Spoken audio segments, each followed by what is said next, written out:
Hey, good morning. Good morning, everybody. My name is Smart Mado Ajaja. I'm the anchor of Nigeria Now at ONN and Nightingale Radio International Broadcasting live from Houston, Texas, United States of America. How are you in your various locations? Yeah, I'm sorry I've missed you guys a lot. I got so busy on the line of duty, so I skipped doing what I was supposed to be doing with you guys. Why the reason we are doing this is to remind South Africans historic moments coming their way. Africa is going through something. Africa is going through a revolution. We have 5 states already. We want to add South Africa to the menu. Please, South Africans, please, please don't fail Africa. Don't fail Africa. Don't fail Africa. Africa has gone through so much. And Africa has something very dangerous coming unless we, especially the younger generation of Africans, rise up in defense of their future and in defense of our only motherland. We should not be begging anybody because it's so compelling, but I will beg you, seriously. I don't know how much some of the young ones know history, and that is why I am very particular about targeting you, young people, millions of you from Africa on TikTok, because that is the generation that want to blow off of the surface of the earth by any costly mistakes we make today. So as you're listening to me, do me one favor. I know I'm still trying to get used to TikTok. I've been receiving some tutorials about some of the things. So excuse some of my sloppiness. I'm still trying to learn, but the message is strong. The message is straight. The message that I've come here to deliver is on Africa. I'm delivering this message on about 6 platforms. Yes, I am here on TikTok. I'm on YouTube. I'm on Facebook. I'm on LinkedIn. Wherever Africans gather, I am there. I am from Nigeria, but I'm a Pan-Africanist. I have lived in South Africa for 2 years. And I know so much about the struggle for the liberation of South Africa. I understand how some people came in 1652, hiding behind a prophecy that they claim was God's, who gave them the land in South Africa, from where they set up the apartheid infrastructure from 1652 to 1994, nearly 400 years, just as slavery was going through the transatlantic route to America and other parts of Europe. So that gives you a background information of what Africa and the African people all these times have suffered. So you have no excuse. History will not forgive you, especially the young people, young Africans. History will not forgive us if we fail to stop preemptively a second colonization of Africa. So this is why it is important for you to share this message with your friends from within Africa and around the world.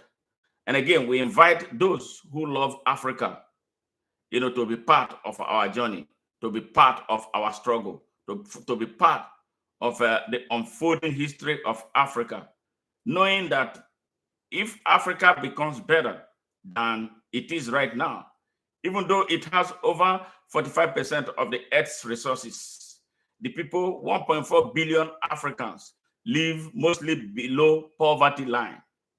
And those who exploit us have built heavens out of materials, resources, stolen from Africa, including human resources that have sent many of us outside the shores of our motherland. So this is why it is important. South Africa is very strategic to modern day African equation. Yes, proudly, we have Burkina Faso liberated from the Jingro chains of France. We have Mali liberated. We have Niger liberated. All right, Senegal make South Africa number 5. We are not so sure of Guinea, but they say here, where we are hearing that the guy wants to take a tougher stance now to join his brothers in the Sahel to make it 6 before South Africa comes. If South Africa comes, I know many other African countries will join in this liberation effort. We want to score 54 over 54 or 55 over 55. I think there are 55 African countries now by the end of 2027, not later than 2030, that Africa must be administered by Pan-Africanists, those who have the love of Africa in their hearts, not imperial puppets anymore. So that is the goal.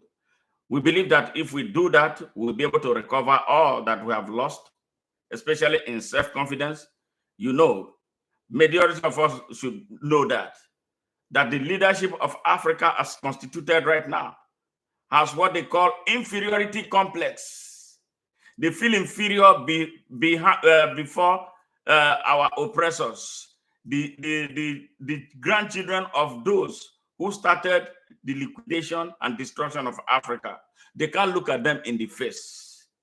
So we want young, able, competent, courageous, and good-charactered Africans to stand all on the global stage and look at everybody that should be looked at directly in the face, eyeball to eyeball, man to man, intellectual capacity to intellectual capacity, ability match with exceptional ability, character match with exceptional content of character. Yes, capacity building ability match, super matched, because we have all that they need to build their world. So we should be trading on equal terms with the best from the world. And I see a huge prospect in Julius Malema, combining with Ibrahim Traore, combining with the guy in Mali, combining with the Nigerian, combining with the Senegalese. Yes, Faye. You know what that would mean for Africa. We will be proud again.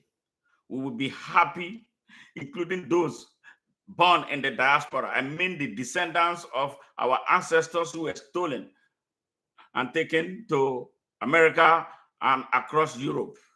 Yes, we want a situation where Africans don't have to be arraigned like little boys and put in the bus in London, and they are gasping for air from people who come to steal from us, who come to take from us. We own the materials. We should sell them the way we want to sell it. We should be able to fix the prices of our goods, commodities, and services. We want one Africa in line with the vision of our founding fathers. And that vision is the name of the state. One big African state will be United States of Africa, USAF. Yes, that was what they dreamed about 80 years ago. But that dream has not come true. Why not we be that generation that will bring it together?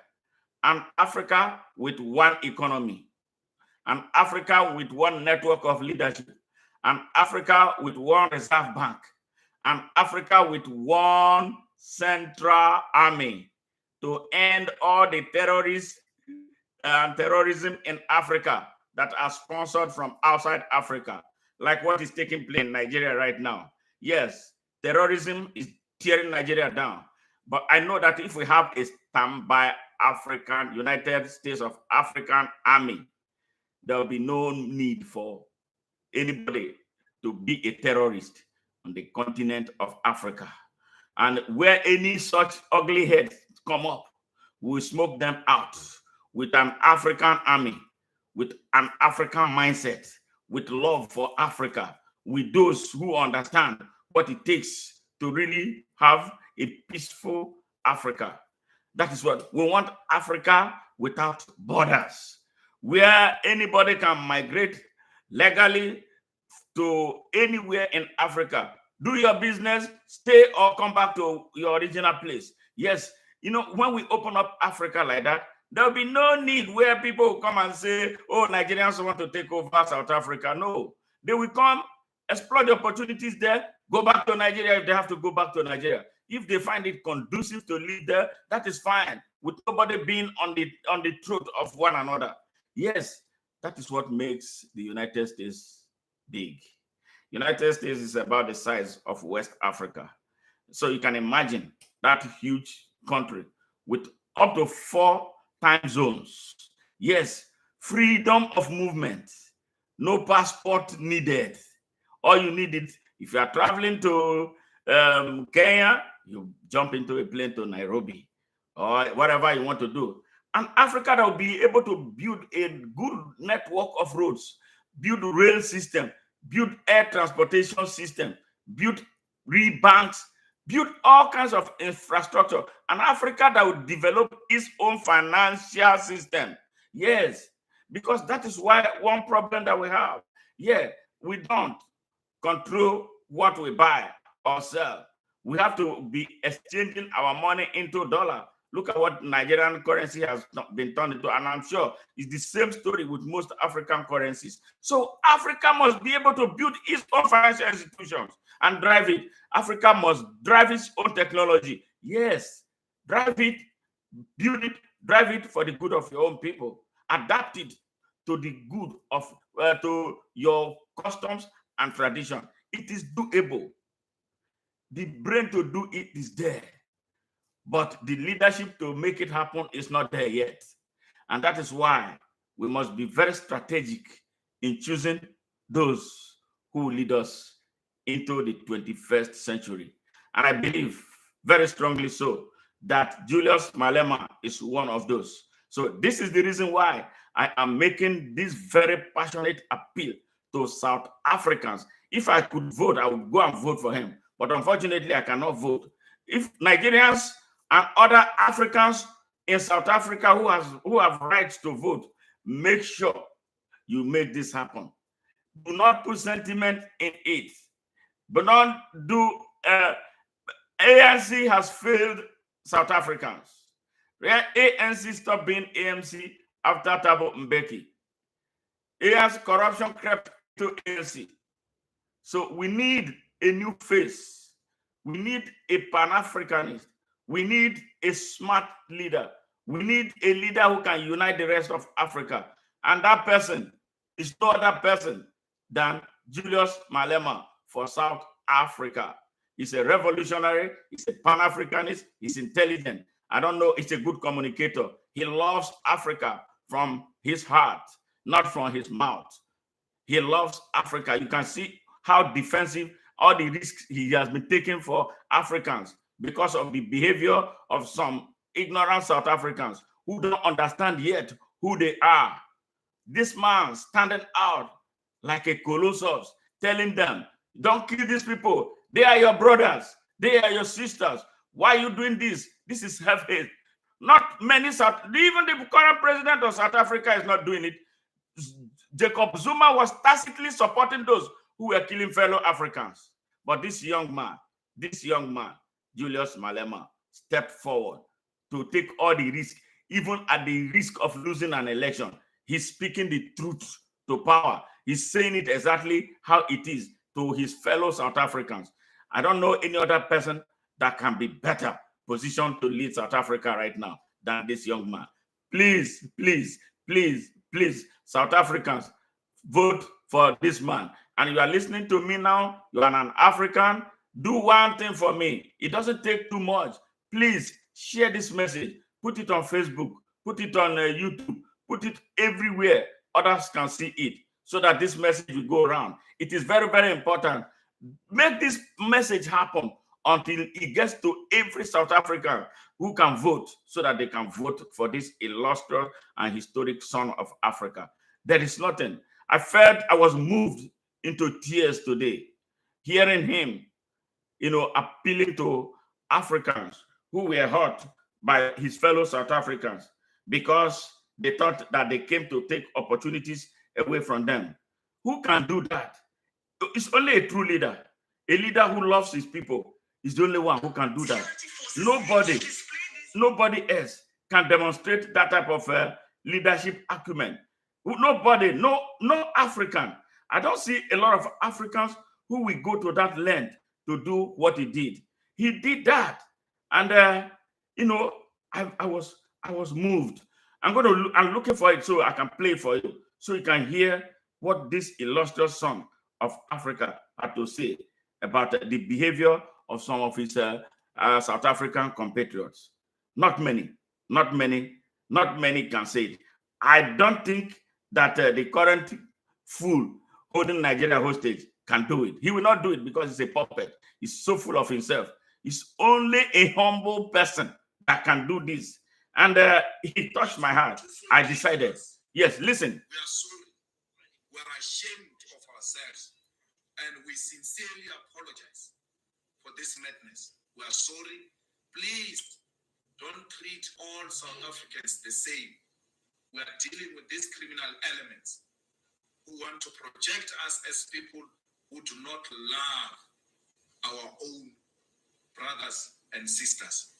Forgive us. We come from a traumatized past and we are struggling in finding ourselves. We are still in the process of soul searching and will ultimately one day know that we are part of Africa. Find it in your good heart because Africans, you are good. Hear him?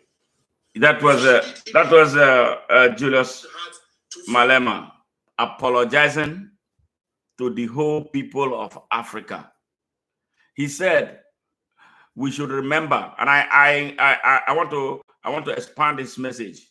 I want to further deepen the message so that Africans will understand. Do not take South Africans, whatever they may have done to you, don't take it to heart because they come from a traumatized background. A people who have been under assault for nearly 400 years, since 1652, when the apartheid infrastructure was set up. They lost men, they lost women, they lost children. They were not educated to be anything beyond being cleaners in the white man's house or working in his farm. Life for them was such a very hard thing to really explain. I happen to have traveled to South Africa right about the time the apartheid infrastructure was collapsing. I know what I faced. I know the condition on the ground. I remember very vividly how risky it was to at times be in a bus. The violence among the Black people in South Africa, because life was like life for them was a struggle. And I'm not sure anything has changed much because of the terrible leadership, especially from Zuma into Ramaphosa.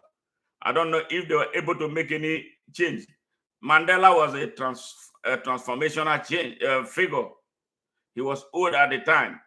And then he handed over, he brought about a high degree of balance to deflate the tension. So you can imagine the background these people are coming from.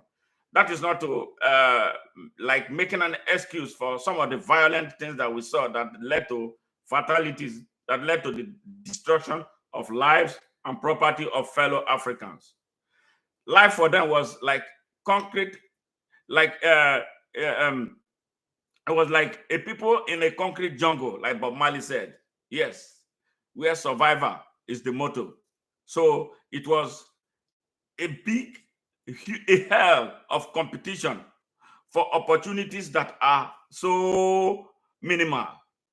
So when they saw people started trooping into South Africa, yes, they felt like, okay, these people have come to take our opportunities.